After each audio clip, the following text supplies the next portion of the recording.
ஸ்ரீ குருப்யோ நமக. சத்சங்க ஆன்மீக குழும அங்கத்தினர்கள் அனைவருக்கும் திருச்சி கணேசனின் நமஸ்காரங்கள். கீதை காட்டும் பாதை தொடர் சிந்தனையின் அத்தியாயம் 7 ஞான விஞ்ஞான யோகம் பற்றி இன்றும் சிந்திப்போம். ஞானம் என்றால் சகுண பிரம்ம ஞானம், நிர்குண பிரம்ம ஞானம் என்று இரண்டு உண்டு. அதாவது உருவக்கடவுள், அருவக்கடவுள். தான் என்ன கூறப்போகிறேன் என்று தெளிவுபடுத்துகிறார் ஸ்லோகம் 3. கடவுள் உன் சொரூபமாகவே இருக்கிறார் என்பதை எடுத்தவுடனே உபதேசித்தால் புரியாது என்று சாஸ்திரம் உணர்ந்து ஈஸ்வரன் உயர்ந்தவர் என்று கூறி நீயும் அவரும் ஒன்று என்று கூறுகின்றார் அர்ஜுனனிடம். இந்த ஞானத்தை பெற்றுவிட்டால் பின்னர் வேறு ஞானம் பெற வேண்டியதில்லை என்று இந்த ஞானத்தின் பெருமையை உபதேசிக்கின்றார். கருத்து, பயன், தகுதி போன்றவற்றையும் சொல்கின்றார் பகவான் ஸ்ரீ கிருஷ்ணர். இது மிகவும் அபூர்வமானது என்று கூறி முதல் 3 ஸ்லோகங்களை கூறுகிறார். 4வது ஸ்லோகத்தில் ஈஸ்வர சுரூபம் மற்றும் ஈஸ்வர தரிசனத்தை உபதேசிக்கிறார். என்னிடம் 2 அம்சங்கள் இருக்கின்றன, அந்த இரண்டும் சேர்ந்துதான் நான். அபரா பிரகிருதி மாயை, பரா பிரகிருதி சுத்த சைத்தன்யம், தூய உணர்வு. மாயா என்றால் மாயாவி, மாயாஜாலம் காட்டுகிறவன் என்று அர்த்தம். கை காட்டினால் பூ வரும், புறா வரும், இதுதான் மாயாஜாலம். அந்த ஆள் மாயாவி. கயிற்றை பாம்பாக ஏன் பார்க்கிறோம்?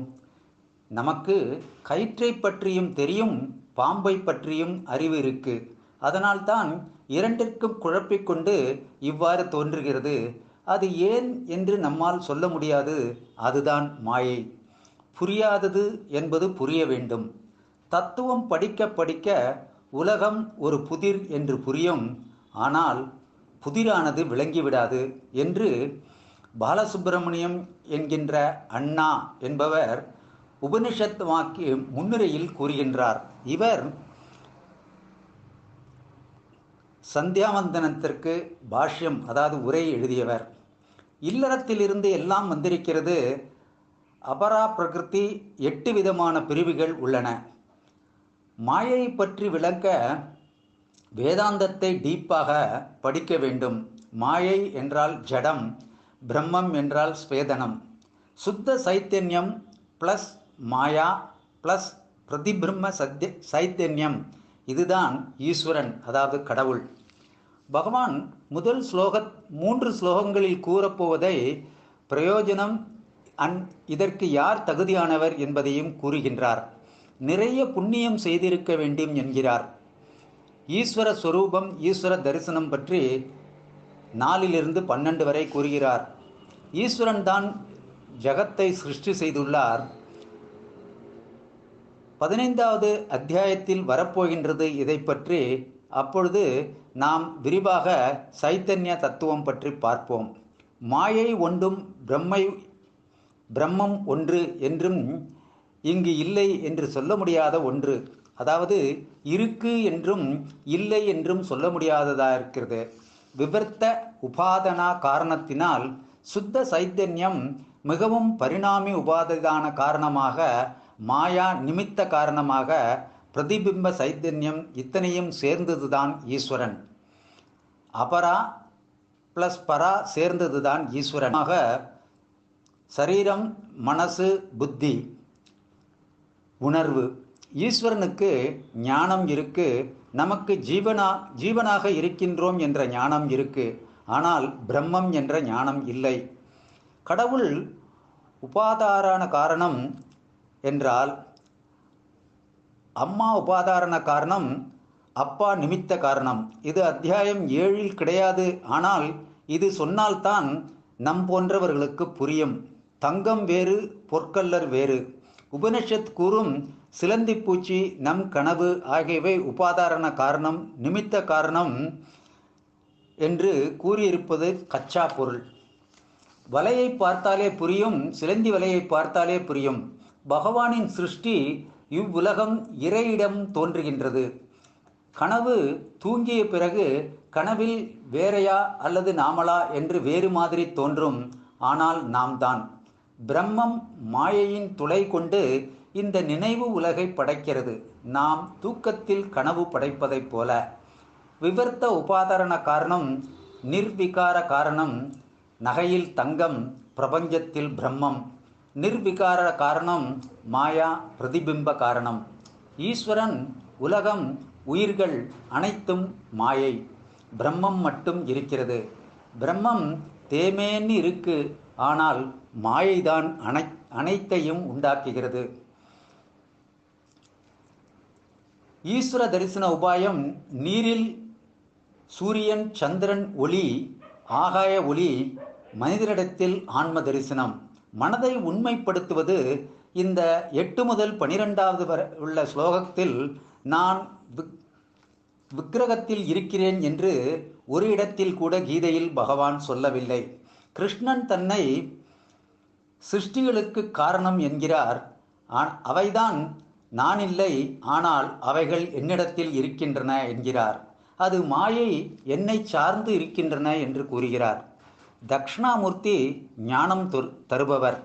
உன் சொரூபத்தை என் உள்ளத்தில் அறியும் அறிவை வைத்தவர் என்கிறார் பாரதி. சம்சார காரணத்தை சொல்கிறது. மக்கள் தன்னிடம் உள்ள 3 குணத்தில் மயங்கி என்னை மறந்து மாயா பஜாரில் உழல்கிறது. கடவுளை கண்டுகொள்ளாமல் மக்கள் உலக வாழ்வில் மூழ்கியுள்ளனர்.